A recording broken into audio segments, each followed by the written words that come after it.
So you've got these kind of, I guess, I don't know, maybe they're just woke. People nowadays use the word woke. They're just unethical people that work for these large corporations that take advantage of the times to do unscrupulous things like cancel your tickets and not give you a refund. That's just unheard of. In times past, pre-2020, that's just, that's something that doesn't happen. You don't just cancel somebody's ticket and then not give them their money back and then blame COVID. I mean, it's like,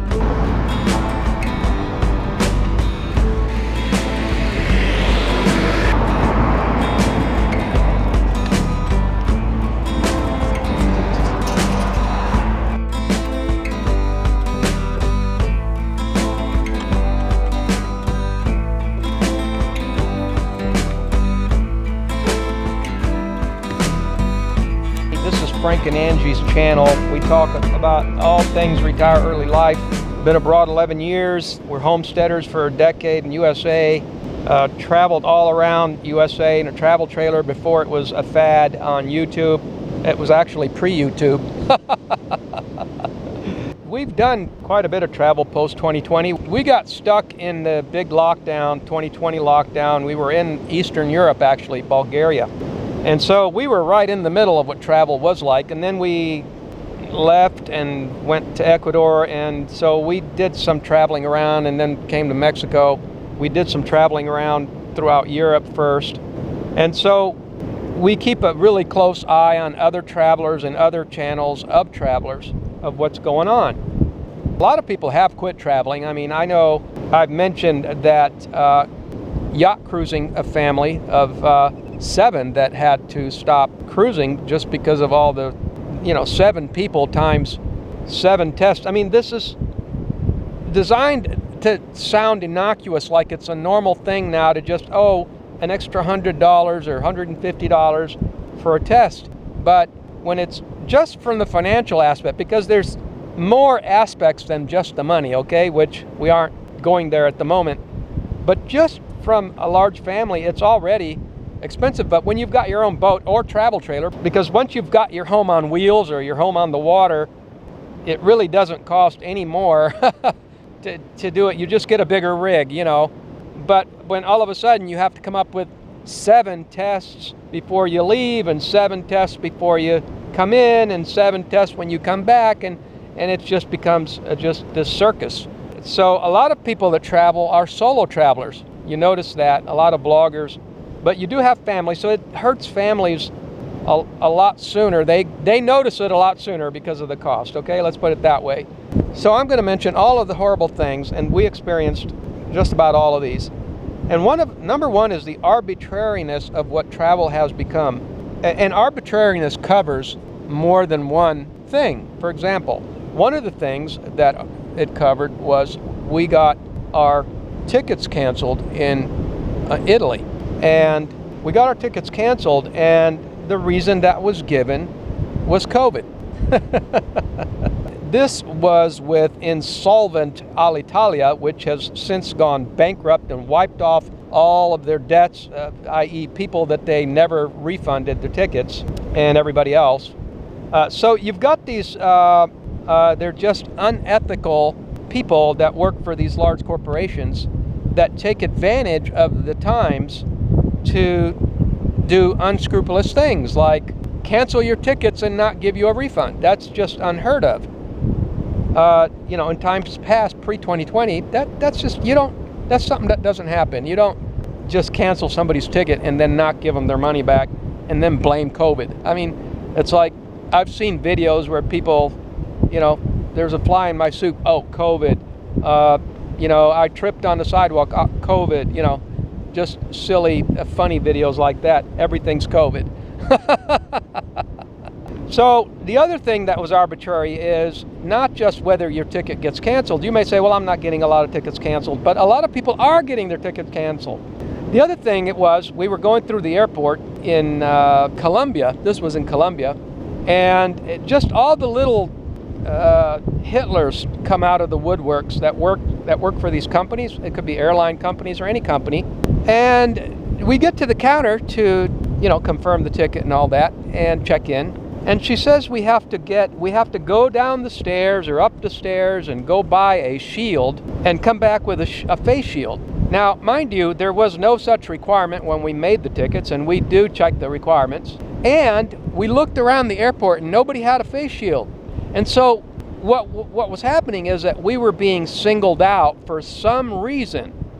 And we were being told that we had to go upstairs, downstairs, and go buy face shields. Now, what would you do? No, it was besides wearing your mask. Now, yeah, we had the mask because, they weren't going to let us on the plane So we had to wear or in the airport without the mask. So we had the mask. But on top of the mask, they wanted us to get a shield. And so what would you do? They're checking in. You already paid for the ticket. And as I said, you've had tickets canceled before and didn't get a refund. So you don't really want to tip the apple cart or fuss over this, right? What do? Do you look around? I'll tell you something. I don't know how black people can put up with this, because can you imagine being a black person and going up to the counter? Their alarm bells would go off right away, is what I'm trying to say here. You're a black person, you go up to the counter and you're being told you have to go get a face shield, and you look around and nobody else has a face shield. What would you think? Discrimination, right? Well, what if you take away the skin color thing? It's still discrimination. If you don't like somebody for any reason, you can just use the COVID thing now. This is a institutionally sanctioned form of discrimination. That's what I'm getting to. That's why I made the example and why I brought that up. And arbitrariness is part of that. So what actually happened is that we did go downstairs and we looked around to the stores they were supposed to be selling shields, and nobody sold them. Nobody was selling the shields. So we just went back up and realized nobody else had the shields anyway, so we didn't sweat it. So we just got on board without the shields. But, nobody asked us about it either. There was no such law or regulation. Yeah, but they still made us have to get out of the line, waste time going around looking for a shield, get back in line. We were being harassed and discriminated against, basically.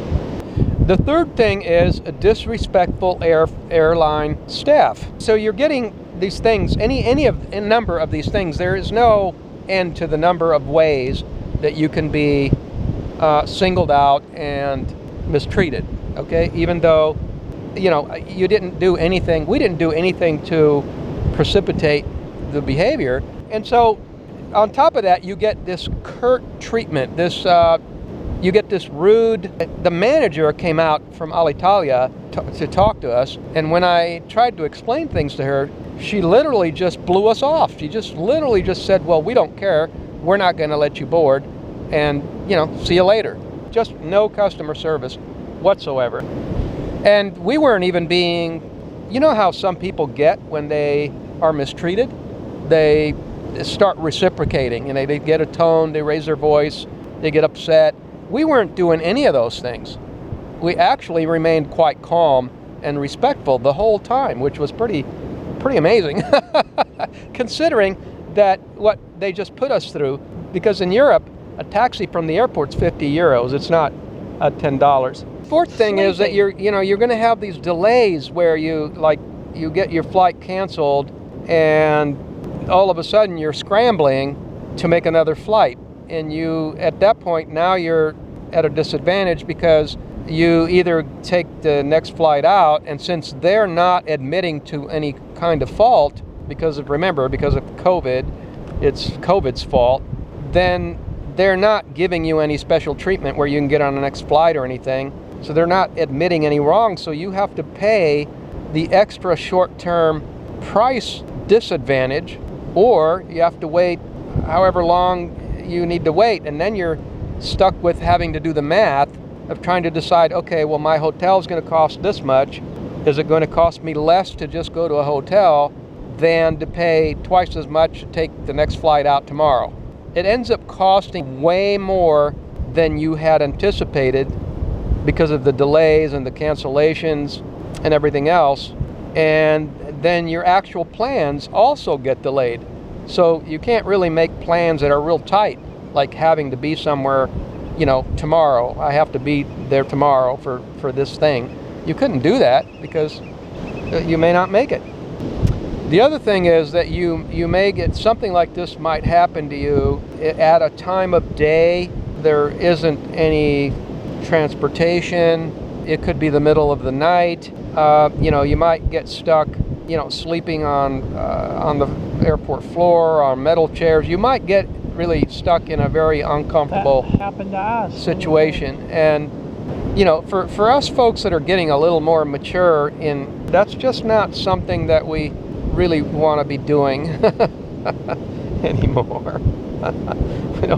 We really don't want it. We got stuck in Milan, Italy, because they had closed the airport. It was right in the middle of the lockdown, and they had closed it for the night, and we were stuck sleeping on chairs, sitting upright all night next to a bunch of people that were coughing and sick. And anyway,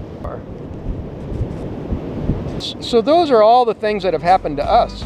Now, if there's anything that has happened to you, because there are things that are happening to other people that haven't happened to us yet. So that's why you see us making videos here in Mexico. We're not traveling. So for all of the reasons above, you're not seeing us travel. We're enjoying ourselves here in Mexico, and we've mentioned in some of the videos that this is the kind of age we live in where you might want to decide where you might want to plant it and be comfortable with that. You might want to be somewhere where you're more comfortable, where you don't feel like you're just way out in Timbuktu, somewhere that's far away from where you would feel more comfortable being. So, and as far as the comfort level, that's going to be different for different people. Different people are going to feel comfortable in different places. So we're not promoting one place over another. We never have, and then we're not going to do it. So we're happy that we've been able to do our world travel. And we realize that there are still vloggers out there doing it. A lot of times they kind of sweep these things under the rug and don't really talk about them for one reason or another. They're just tolerating it. I wanted to bring these things out in the open so people could know what's really going on. And if you really dig deep, you'll see that this is actually happening still, and it's actually more prevalent than most people will actually admit. All right, thanks for coming to the video. Have a wonderful day.